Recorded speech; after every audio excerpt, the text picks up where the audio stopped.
नमस्कार, आप देख रहे हैं न्यूज 18 बिहार झारखंड और मैं हूं आपके साथ लक्ष्मी। बुलेटिन में सबसे पहले हम लोग बात करेंगे झारखंड सरकार के मंत्री हाफिजुल हसन अंसारी के उस विवादित बयान की जिससे झारखंड में सियासी भूचाल मच गया है। हाफिजुल हसन के शरीयत वाले बयान पर बीजेपी हमलावर है और शहीद चौक से विरोध प्रदर्शन किया, जिसमें बाबूलाल मरांडी, संजय सेठ, आदित्य साहू शामिल हुए और इसके बाद बीजेपी का प्रतिनिधिमंडल राजभवन पहुंचा है और राज्यपाल को ज्ञापन भी सौंपा है। तो बीजेपी का विरोध प्रदर्शन जारी है।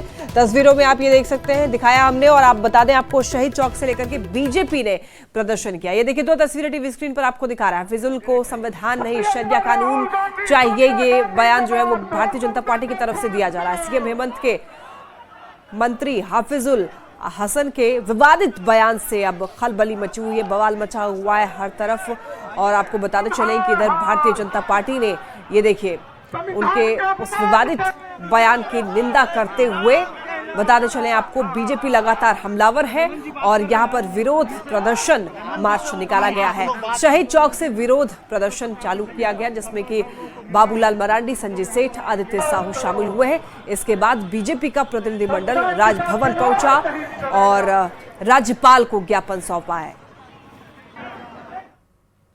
झारखंड सरकार के मंत्री ने उस शपथ का जिसको दरकिनार करके उन्होंने कहा कि भाई संविधान से बड़ा उनके लिए शरीयत है और इसलिए हम सब लोग महामहिम जी से मिले थे।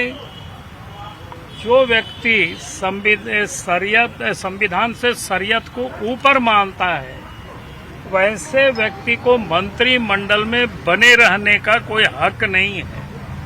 और इसलिए महामहिम से हम सब ने मांग की है कि वो मुख्यमंत्री को निर्देशित करें और उनको मंत्रिमंडल से बर्खास्त करें।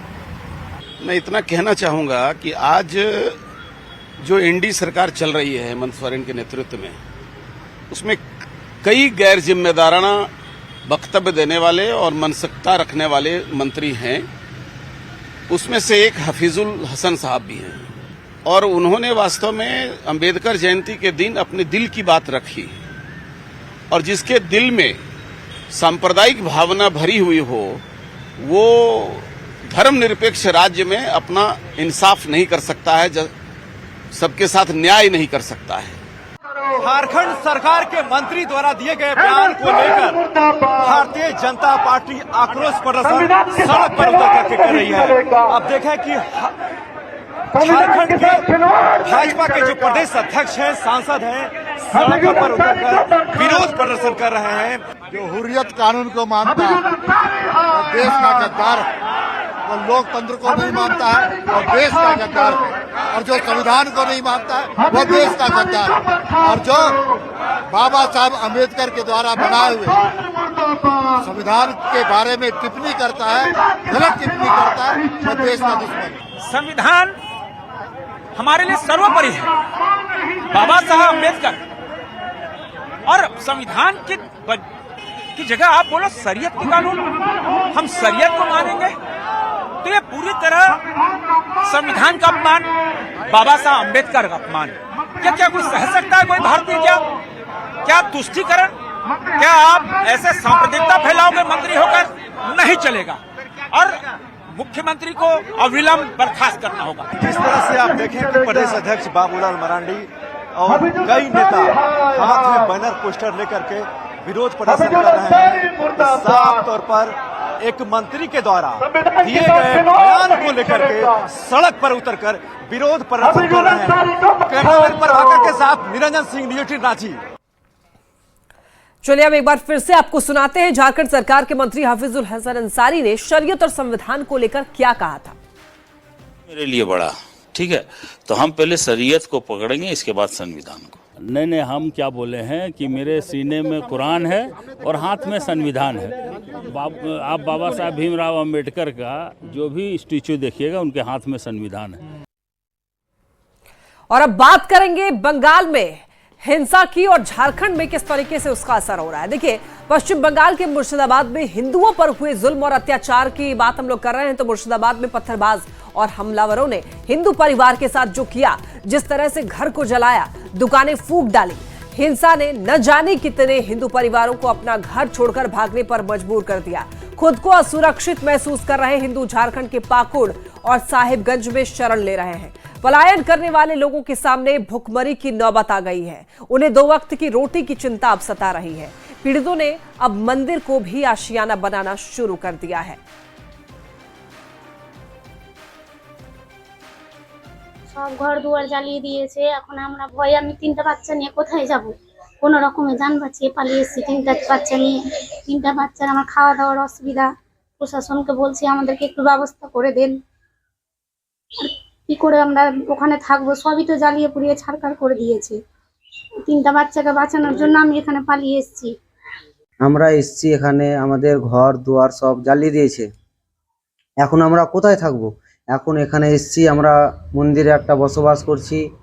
আমাদের এখানে রিলেটিভ আছে, তো কী করবো? এখানে খাওয়া দাওয়ারও অসুবিধা হচ্ছে। একজন আজকে একটু হেল্প করলো, মন্দিরে বসবাস করছি। এখন কিছু আমরা সুখ সুবিধা পাই না গো বাড়ির দিক থেকে। ঘর থেকে ছেড়ে এসেছি। আমার নাম অসিত কুমার সাহা। আমাদেরও অসুবিধা হচ্ছে। আমাদের বাড়ি ঘর যা ছিল সব পুড়িয়ে ছারখার করে দিয়েছে, ভাঙচুর করে দিয়েছে। এখন আমরা যান বাঁচাবার জন্য, আমার একটা দাদু আছে, দাদুটা শ্বাসকষ্ট, ওকে নিয়ে তো আমি কোনো জায়গাতে পাঠাতে পারবো না। দাদু দিদিকে সবাইকে নিয়ে যতটা পেরেছি, যেখান দিয়ে পেরেছি যান বেঁচিয়ে পেলে এসেছি। হ্যাঁ, আমরা এখন বসবাস করছি একটা মন্দিরে, বাজরংবালী মন্দিরের কাছে। এখন আমরা প্রশাসনের কাছ থেকে এখন কিছু পাইনি, हेल्प पाई नहीं। ऐसी कोई डायरेक्ट जानकारी नहीं है कि किस किस क्षेत्र में आए हैं, तो इसके बारे में हम लोग और भी पूरे फील्ड से सर्वे करा रहे हैं। तो जब सर्वे कंप्लीट हो जाएगा, या जिस तरह से अगर कोई पर्टिकुलर क्षेत्र से इंफॉर्मेशन मिलती है मुखिया या पंचायत के माध्यम से, तो हम लोग इस पर आपको जानकारी देंगे। मुर्शिदाबाद में कैसे हुआ जुल्म और पश्चिम बंगाल से पलायन कर रहे झारखंड पहुंचे पीड़ित परिवार ने आप बीती सुनाई है। कहा है लूट हुई, दुकानें जला दी गई, मुसलमानों ने हमला किया, वो घर में घुस गए, सब कुछ लूट लिया, चीजों को तोड़ फोड़ दिया और सभी पैसे भी ले गए।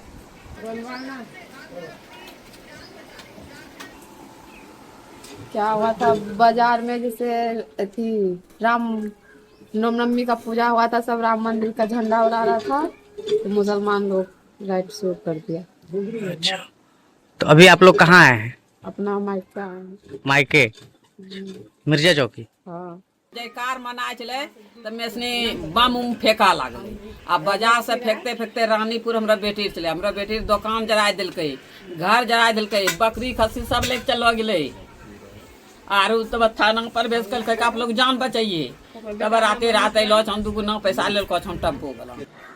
पश्चिम बंगाल में हुई हिंसा के बाद झारखंड के कई ऐसे जिले हैं जहां पर जो है पीड़ित परिवार अपने परिजनों के यहाँ शरण लेने के लिए पहुंच रहे हैं। पश्चिम बंगाल से सटे पाकुड़ साहेबगंज के साथ साथ ये मिर्जा चौकी है, और ये बिहार के सीमावर्ती क्षेत्र का ये आखिरी झारखंड का स्टेशन है जहां पर जो है पीड़ित परिवार अपने परिजनों के यहाँ शरण लेने के लिए पहुंचे हैं। किस तरह से ये लोग वहां पर दंगई जो है वक्त वोट के विरोध की आड़ में जिस तरह से वहां से पर जो हिंसा की घटना को अंजाम दिया है, उससे भयभीत हैं ये लोग। और इन लोगों ने कहा है कि जिस तरह से वहाँ पर मार काट किया गया, जिस तरह से इनकी दुकानें, इनकी घरें जला दी गई, उसके बाद वहाँ से भयभीत होकर किसी तरह से ये लोग जो है अपने परिजनों के यहाँ पहुँचे हैं और शरण ले रहे हैं। अब इन्हें इंतजार है कि कब तक जो है पश्चिम बंगाल में स्थिति जो है सामान्य हो पाता है और ये पुनः जो अपने घर जा पाते हैं। पवन राय, न्यूज़ 18 साहेबगंज। तो एक बड़ी खबर मिल रही है साहिबगंज से। मंडरों में स्थिति तनावपूर्ण बनी हुई है। ऑटो चालक की पिटाई के बाद बवाल मचा हुआ है। ऑटो चालक के परिजनों ने स्थानीय लोगों के साथ मारपीट की है। दरअसल देखिए, कल रात नशे में धुत ऑटो चालक ने कुछ लोगों को टक्कर मार दी, जिसके बाद स्थानीय लोगों ने उसे बंधक बना लिया और मारपीट की। सूचना मिलते ही ऑटो चालक के वहां पर जानने वाले पहुंचे और मंडरों और स्थानीय लोगों के साथ मारपीट की, जिसका वीडियो सोशल मीडिया पर वायरल हो रहा है। हालांकि न्यूज़ 18 वायरल वीडियो की पुष्टि नहीं करता है। मंडरों की स्थिति तनावपूर्ण बनी हुई है। स्थानीय लोगों के साथ मारपीट और मारपीट के बाद स्थिति वहां पर आप देख सकते हैं तनावपूर्ण बनी हुई है। तस्वीरों में भी आपको दिखा रहे हैं। हालांकि एक वीडियो काफी ज्यादा वायरल हो रहा है, जिसकी न्यूज़ 18 पुष्टि नहीं करता है। बता दें आपको, सूचना मिलते ही ऑटो के चालक जो हैं, ऑटो चालक के जो जानने वाले लोग हैं वो मंडरो पहुंच गए और वहां पर स्थानीय लोगों के साथ मारपीट करने लगे। ज्यादा जानकारी देंगे न्यूज़ 18 संवाददाता पवन राय हमारे साथ जुड़ रहे हैं। पवन, देखिए, कहा जा रहा है कि ऑटो चालक के कुछ लोग जो हैं वो आते हैं और स्थानीय लोगों के साथ मारपीट करते हैं। एक बार पूरी जानकारी दीजिए, अभी फिलहाल कैसी स्थिति है? जी, आपको बता दें कि ये साहिबगंज जिले के मंडो प्रखंड अंतर्गत मंडो बाजार की घटना है, जहां एक टोटो चालक और बाइक दोनों आमने सामने भिड़ंत हो जाता है। इस घटना में एक जो हिंदू परिवार के व्यक्ति हैं वो जो है घायल हो जाते हैं, जिसके बाद जो है लोगों में जो है घटना के बाद तनाव का माहौल बन जाता है और जो मुस्लिम समुदाय के लोग हैं और हिंदू समुदाय के लोग हैं, दोनों के बीच जो है तनाव का माहौल बन जाता है। जिसके बढ़ते तनाव को देखते हुए जो प्रशासन को किसी जानकारी मिलती है तो वहां पहुंचते हैं और मामले को जो है फिलहाल शांत कराया जाता है और दोनों पक्ष के लोगों को जो है बुलाकर जो है जो बुद्धिजीवी लोग हैं दोनों पक्ष के, उन दोनों लोगों को बुलाया गया है ताकि जो है इस मसले को पूरी तरह से जो है शांत कराया जा सके। फिलहाल जो है स्थिति वहाँ सामान्य बनी हुई है और जो पुलिस प्रशासन भी कह रही है कि किसी तरह का कोई अफवाह पर जो है ध्यान ना दे और किसी तरह जो है इस तरह की अफवाह को जो है इधर से उधर ना फैलाएं। जी ठीक है पवन, बहुत धन्यवाद आपका इन तमाम जानकारियों के लिए। सीएम हेमंत सोरेन का विदेश दौरा है। आज शाम दिल्ली के लिए रवाना हो सकते हैं सीएम। 19 से लेकर के 27 अप्रैल तक सीएम का स्पेन और स्वीडन दौरा है। तो सीएम के साथ में अधिकारियों की भी 20 सदस्यीय टीम रहेगी। निवेशकों को आमंत्रण देने वाले हैं यहां पर सीएम। तो ये बड़ी जानकारी मिल रही है रांची से। सीएम हेमंत सोरेन के विदेश दौरा को लेकर यह खबर मिल रही है। आज शाम दिल्ली के लिए रवाना हो सकते हैं और वहां से फिर जाएंगे स्वीडन और स्पेन। 19 से लेकर के 27 अप्रैल तक स्पेन और स्वीडन का दौरा है। कांग्रेस सांसद सुखदेव भगत को पार्टी की ओर से मिली बड़ी जिम्मेदारी। कांग्रेस पार्टी के केंद्रीय नेतृत्व ने सांसद सुखदेव भगत पर विश्वास जताया है और उन्हें राष्ट्रीय पर्यवेक्षक नियुक्त किया गया।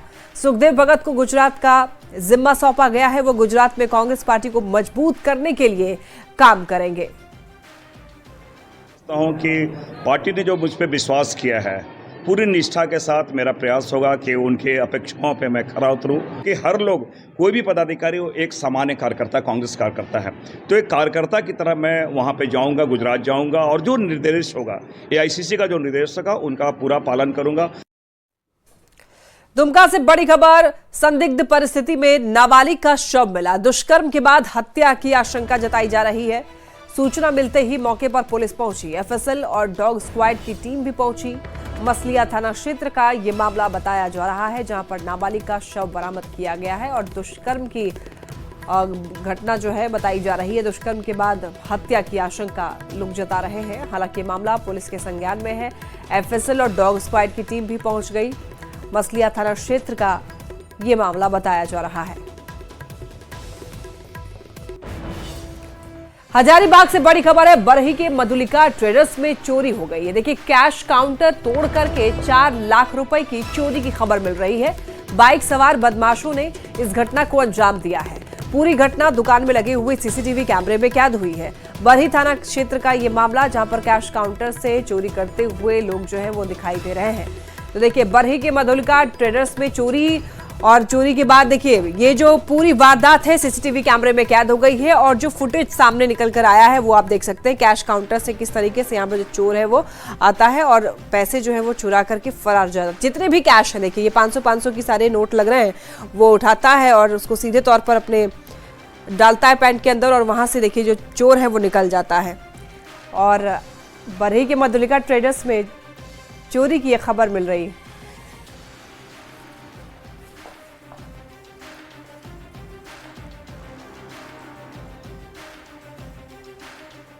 रामगढ़ से बड़ी खबर। राहुल दुबे गैंग ने पुलिस को चुनौती दी।